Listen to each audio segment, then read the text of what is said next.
Get this and get it straight. Crime is a sucker's road, and those who travel it wind up in the gutter, the prison of the grave. There's no other end, but they never learn. Wrigley's Spearmint Chewing Gum, the refreshing, delicious treat that gives you chewing enjoyment, presents for your listening enjoyment Raymond Chandler's most famous character in The Adventures of Philip Marlowe.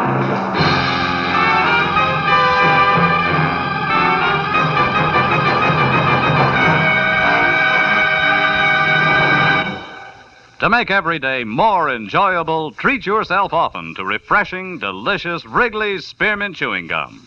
Here's a taste treat you can enjoy indoors, outdoors, at work, or at play. The cool, long-lasting mint flavor refreshes you. The smooth, steady chewing helps keep you fresh and alert. Adds enjoyment to whatever you're doing. Wrigley's Spearmint Chewing Gum.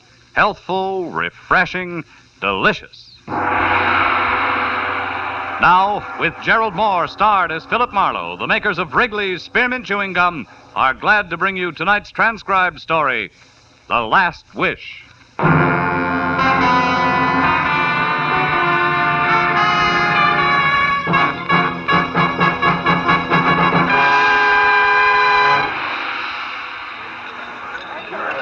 Flight 7 from Dallas, Texas, now arriving, gate 4. Flight 7 from Dallas. Here we are, sir. Just coffee. Still can't tell you on a running mate, huh? Pie, cake, sandwich. Hot or No, cold, honey, huh? just coffee, nothing else. Oh, wait a minute. Make it another coffee, will you? Sure. Oh, Lieutenant, Matthews, over here. Oh, hi, Phil. Hi. Sit down. I just ordered some coffee for you. Oh, that's wonderful, Marlowe. Now that the niceties are over, where is he? He's around, Matthews. Where around, Marlowe? Look, why all the hocus pocus? When you called, you told me to get over to the airport here in a hurry. You said you had him. I do. Also, I've got a story. Well, that can keep till we get to headquarters, Phil. No, it can't keep, Lieutenant. Flight It's... 77 for Listen. New York, now loading at gate 9. It can't keep any longer than that, Lieutenant. I don't follow you, Marlowe. A guy the law wants in a cozy cell on a plane going to New York. Where's the connection? That's the story, Lieutenant. We got 20 minutes before that plane takes off. Here, have your coffee. Anything else, sir? No. All right, Marlowe, let's have it. But make it I snappy. can't make it snappy, Matthews. It's not that kind of a story. Not parts of it, anyway. All right, Phil, do it your way. Well, it began early this evening, Lieutenant, about 5:30, when I got a call from a doctor in my neighborhood. A nice elderly guy named Sam Talman who once took a bullet out of my shoulder. Oh, I remember, yeah. Yeah, well, he wanted me to come over to his office right away, Matthews. He was excited. But not for himself. Excited for a patient, an old man who was dying. When I got to his place, the kind of old-fashioned doctor's office where the drab horsehair furniture sort of gets mixed up with the shiny new x-ray equipment, he met me at the front door.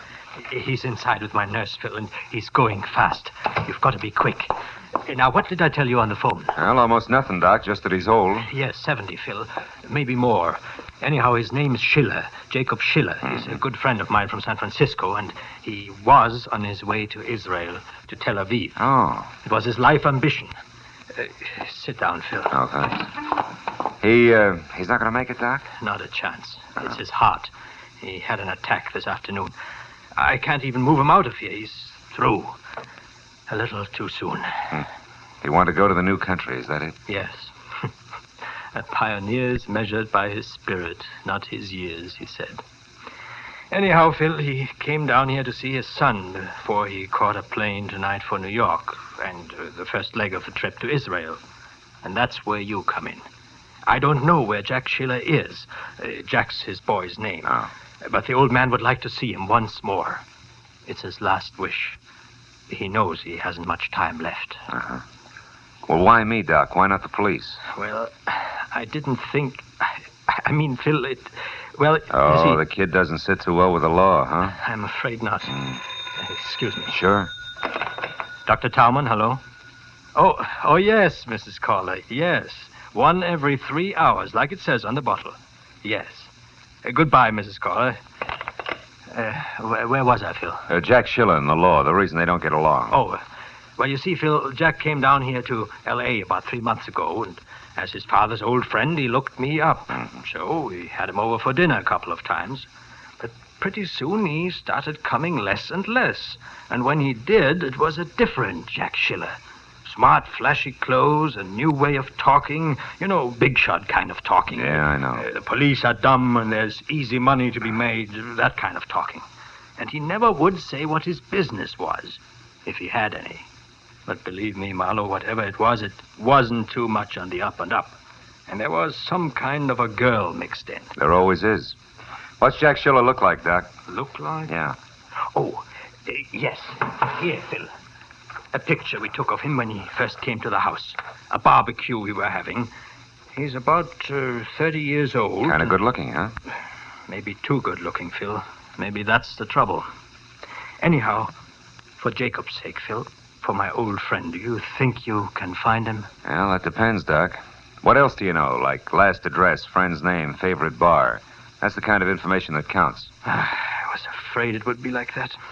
Phil, I never did know his address. Oh, yeah, but Doc, there's got to be someplace I can start. Oh. One thing, Phil. What? Twice or maybe 3 times I saw him going to a fancy apartment house on Wilshire Boulevard, the Sherry Towers. Sherry Towers, huh? I passed it late at night coming from the clinic. I didn't bother stopping to call him. Well, you know, Phil, if he wanted no part of me, I wanted no part of him. And I wouldn't care about him now either, but for Jacob. Jacob's been a good man, Phil. Always. Phil, you'll try? Yeah. Sure, Doc, I'll try. Doc Talman smiled his thanks without moving his lips, turned and shuffled toward a room behind him. When he opened the door, I caught a glimpse of a lot of cylinders and tubes and gadgets I didn't understand. And something I did understand a little. The almost peaceful face of an almost peaceful old man who was dying. I didn't try to see any more. There wasn't time to waste. I suddenly wanted to get started in a big hurry.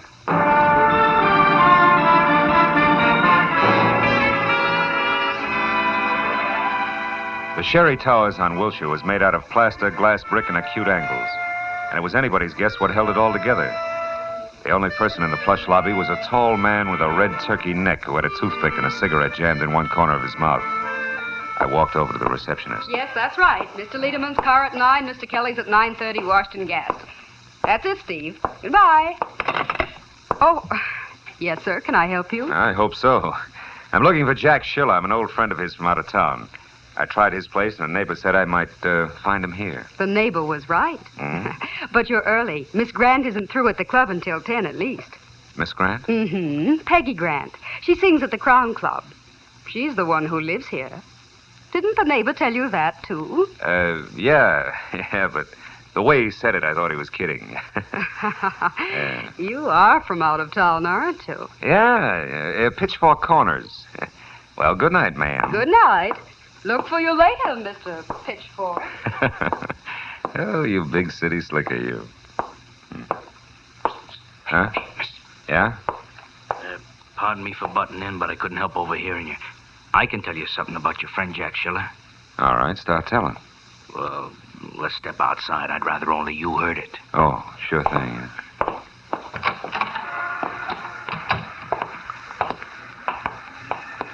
So you know Jack, do you? Yeah, a buddy of mine. That's why I think I ought to tell you. It's a bad night. For what? For old friends to bother him, Rube. He's busy. Oh!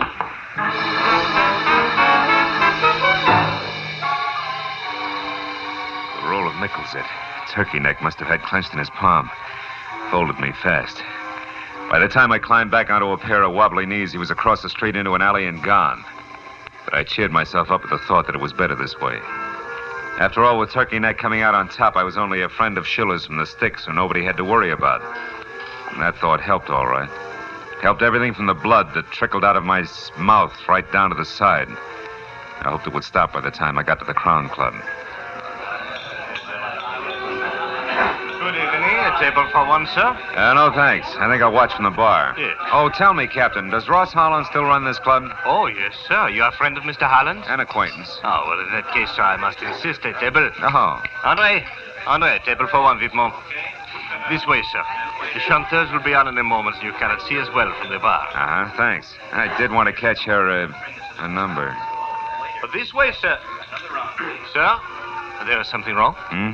Oh, no, I just changed my mind, Skipper. I think I'll go to the bar after all. It was Jack Schiller, no doubt about it. At a corner booth just beyond the bar and huddled close to a girl who was almost dressed in something strapless and spangled and who matched the display poster I'd just seen in the lobby labeled Peggy Grant. I ordered a drink at the bar and then walked it over to a celebrity picture gallery on the wall near them and listened as Schiller, all now, smiles, darling, raised to the the drink to unhappy toast. end of Mr. George Mancini's squeeze play. And to your letters, back safe and sound in the lily white hands that wrote them. Hey, sweet, you're supposed to drink a toast, not stare it down. Baby, what is it? But, Jack, I'm worried. I do want everything to go right. Why, if you don't go get those letters from Mancini, everything I worked so hard I for couldn't will be catch it lost. all. Everything. But it was easy to fit together.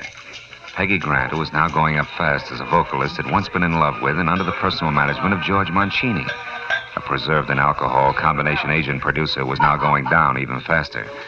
And although she had never had a contract with Mancini beyond an oral agreement, her old love letters had included enough business with Mancini to drag them into court where they could stand up in lieu of a written contract and thus net Brother Mancini the customary 10% of Peggy's earnings. Baby, And to you say just so look about worried future to leave every engagements little that neither detail of to them me. wanted. I haven't spent all this time cultivating Mr. Mancini at his lair on top of Sweetser Drive for fun, you know. Believe me, doll, we're in. Honest. All right, Jack, if you say so, darling, but will you know the letters I are... know, love letters. Forget it, Angel. I won't even open them. They belong to a long time ago, and I'm not interested. Now, you go on out there and sing for your supper. I knew that That's once your Schiller own left the stuff. club, he was going to be busy. So as they started to tear themselves away from each other, I figured it was the right time for me to step in. What I didn't figure on was Ross Holland, the king of the Crown Club, standing at my elbow. Hello, Marlowe. Pretty picture, isn't it? Yeah, if you like ingenues with bags under their eyes. I wasn't talking about the one on the wall, Detective. I meant Peggy. You were staring, remember? I do. Your move, Holland. Now, take the chip off your shoulder, Phil. I don't mind if you stare. She gets paid for it. But you pay her. Sure. But also I pay the waiters, the doorman, and so on. That was all you were doing, wasn't it? I mean, staring, window shopping. I'd hate to think you were here on business. Oh, sensitive, aren't you? You know, Marlowe, I've piled up a lot of enemies raking in the blue chips. That figures. What are you getting at, Holland? A job I think you might fit. Oh? Let's try the office, if you can spare the time. Can you? Phil? Sure. I've got nothing but time. Ross. Let's go. As I trailed Holland out of the bar as far as an unmarked heavy oak door, I caught a glimpse of Jack Schiller picking up his hat and coat at the entrance. Operation Mancini was underway. I never get these keys straight, Marlowe. Round key on top, square one on the bottom. You'd think I'd remember that, huh? Yeah, the switch to a revolving door. Oh, well, I like my privacy. So do my boys. There. Go on in, make yourself comfortable. I'll get a couple of drinks going. As I moved into the vault Holland called home, one thought alone stood out in my mind. Every second that mine host wasted was a second that old Jacob Schiller couldn't afford to lose. But finally, when I was just about ready to skip playing it close and take off, Holland came to the point. His proposition that I go to work for his enemies, play spy, and get paid for both parties. That I needed like a weekend in a leaky submarine. Well, that's it, Marlowe. Yes or no? Yes and no, Ross. I'd like to sleep on it. Fair enough? Fair enough. Good night, Phil. Get to bed early, huh? It was all the cue I needed. I bum-joked my way out of his office, hurried through the club to the street, then ran for my car and pointed it for the top of Sweetser Drive in the Hollywood Hills. And the Schiller-George Mancini rendezvous I couldn't afford to miss.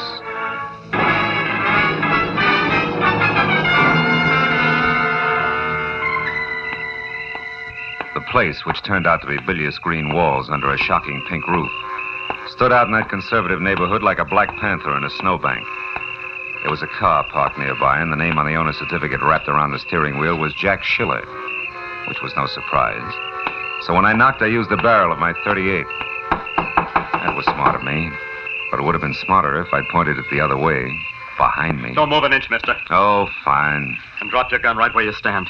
Go on. Now turn around and answer up real fast.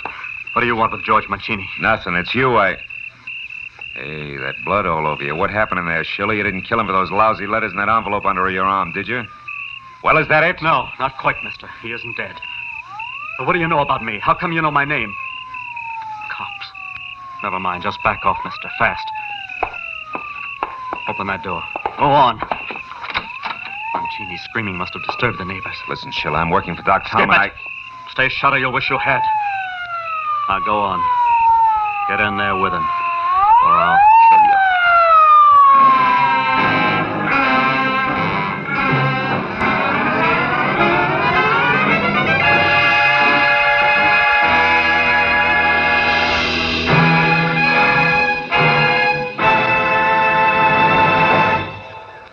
To make every day more enjoyable, treat yourself often to refreshing, delicious Wrigley's Spearmint Chewing Gum. The lively, full-bodied, real mint flavor cools your mouth, moistens your throat, freshens your taste. And the chewing itself gives you a little lift, helps you keep going at your best. So for real chewing enjoyment that's refreshing and long-lasting, always keep Wrigley's Spearmint Chewing Gum handy. Healthful, delicious Wrigley's Spearmint Gum will make every day more enjoyable. Now with our star, Gerald Mohr, the second act of Philip Marlowe and tonight's exciting story, The Last Wish.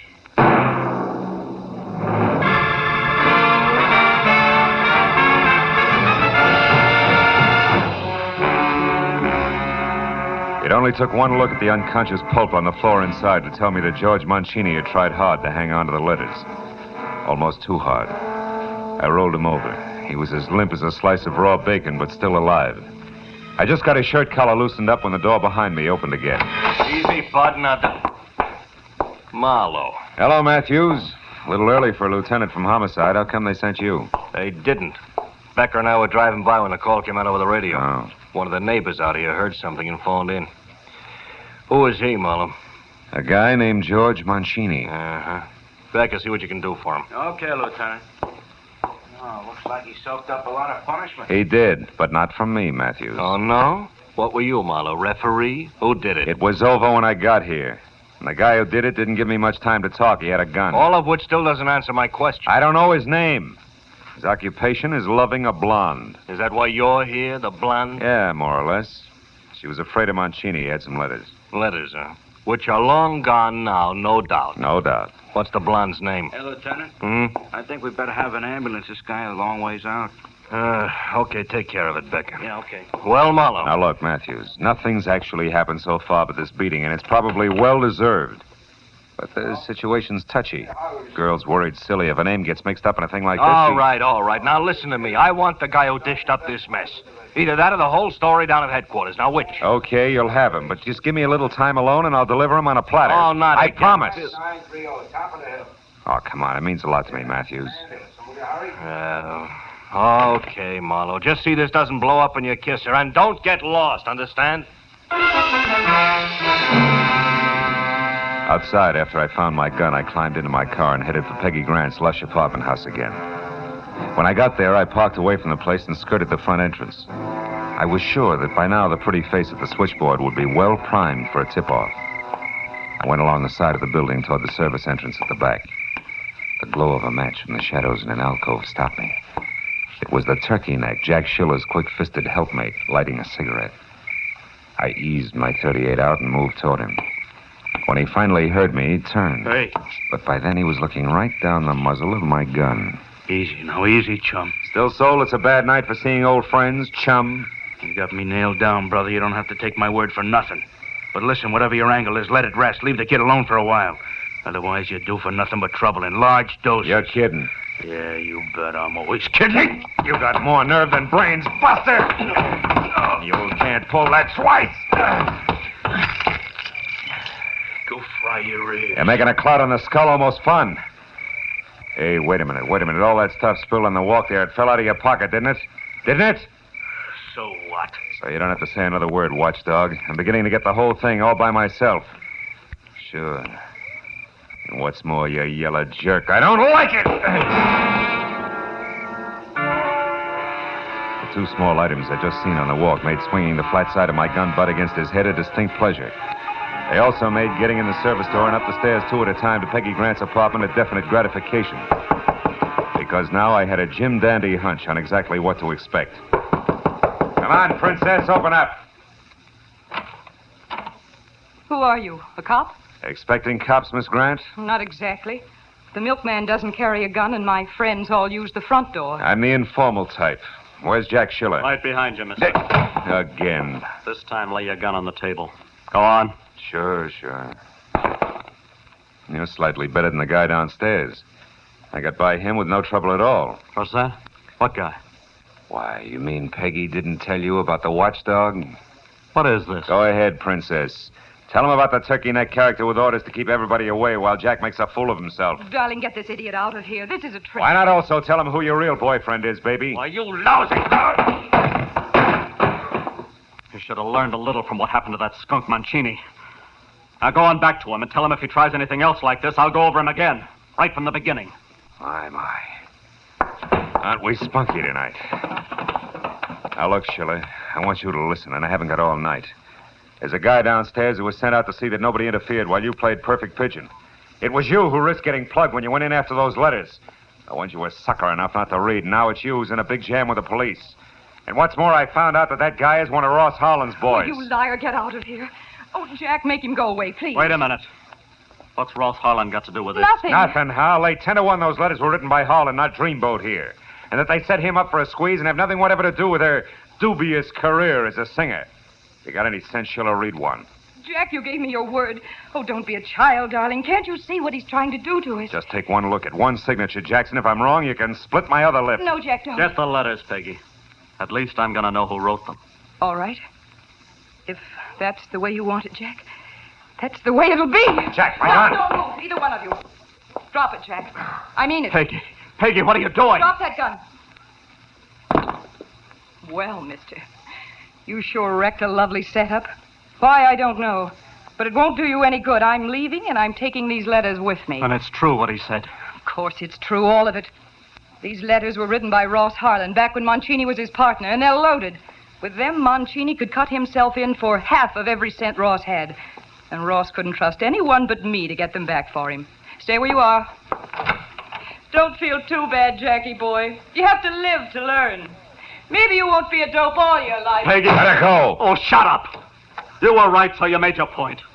Now, whatever your reason was, get it out of here and leave me alone. No. I haven't been monkeying in your corny affairs just for laughs, Sonny. I was hired to find you by Doc Talman. Doc Talman? Oh, that nosy old goat. Why?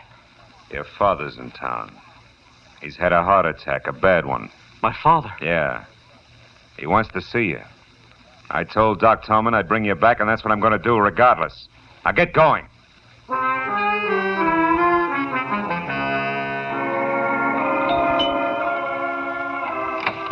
Oh, Phil, come in. I finally got Jack, Doc. Here he is. Hello, Doctor. Where's my father?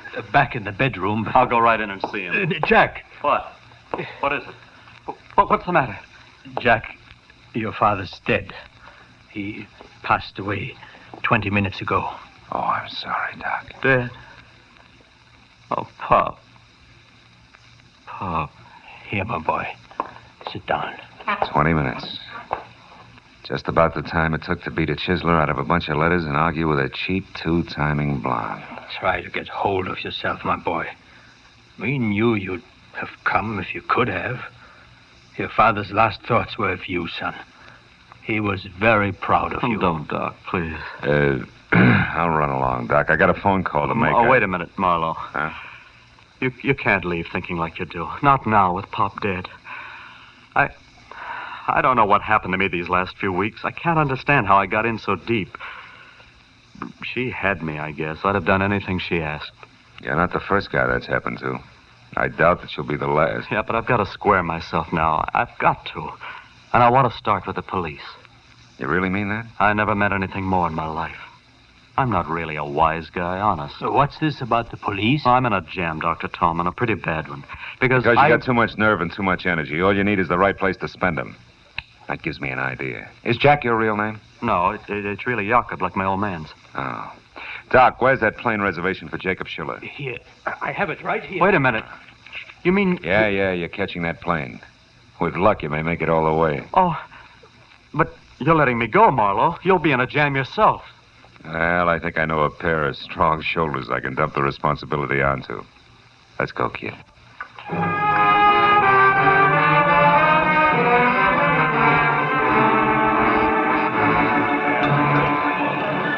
17 to New York, now loading at gate 5. Flight 17. Well, that's the story to hear, Matthews. Now loading at gate 5. Just whose shoulders did you have in mind of that responsibility business? You're wearing him, you lug. Yeah. Oh, give me that napkin, will you? Yeah, here. Hey, just tell me something else to make it all nice and tight. That turkey neck character, how did you know he worked for Ross Holland? Oh, well, when I slugged him in back of Peggy Grant's apartment house, a lot of junk fell out of his pocket, including a pair of keys on a chain. One had a round head, the other one was square. Oh, duplicates of that set that opened Holland's double-locked office, huh? Uh-huh. Tight enough, Lieutenant? Yeah, tight enough. Last call for Flight 17 to New York, now loading at gate 5. They just called a New York flight, Phil. Yeah. Last call. Yeah. You know, I hear they're doing great things over there in Israel. Yeah? Building farms right out of the desert land, that kind of stuff. That's right. They can use all the help they can get, I understand. I was raised on a farm, did you know? Keeps you so busy you don't have time to get in trouble. Hey, Marlowe. Sit down. I'll buy you another cup of coffee. Thanks, Lieutenant. Thanks a lot.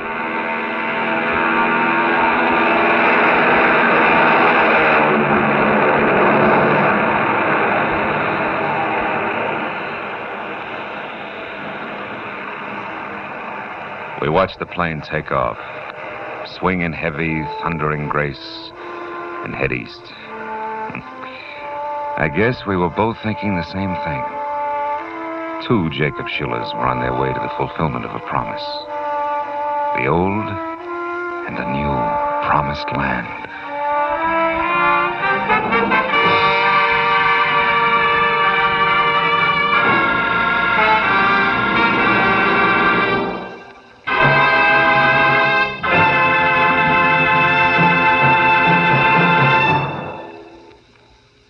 Remember, friends, to make every day more enjoyable, treat yourself often to refreshing, delicious Wrigley Spearmint Chewing Gum. There's lots of cooling, real mint flavor in every stick. And chewing Wrigley Spearmint helps keep you feeling fresh and alert. You feel better, work better, get more fun out of doing things. So indoors, outdoors, wherever you go, keep some healthful, refreshing Wrigley Spearmint Chewing Gum handy. To make every day more enjoyable, treat yourself often to delicious Wrigley's Spearmint Chewing Gum.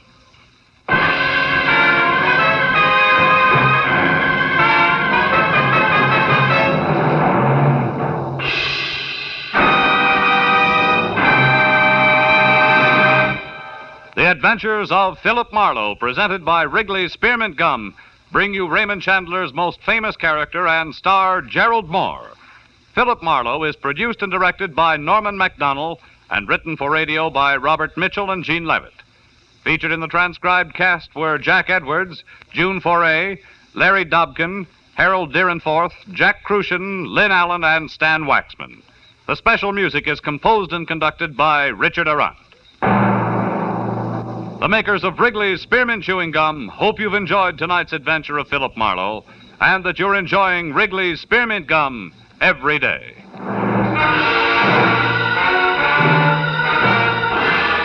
Next week, Philip Marlowe will be heard on Friday evening, so we invite you to be with us next week on Friday when Philip Marlowe says...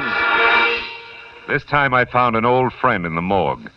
Watched a man with a burned hand die in a quiet garden and listened to a pathetic killer give up. All because a little glass donkey came to town.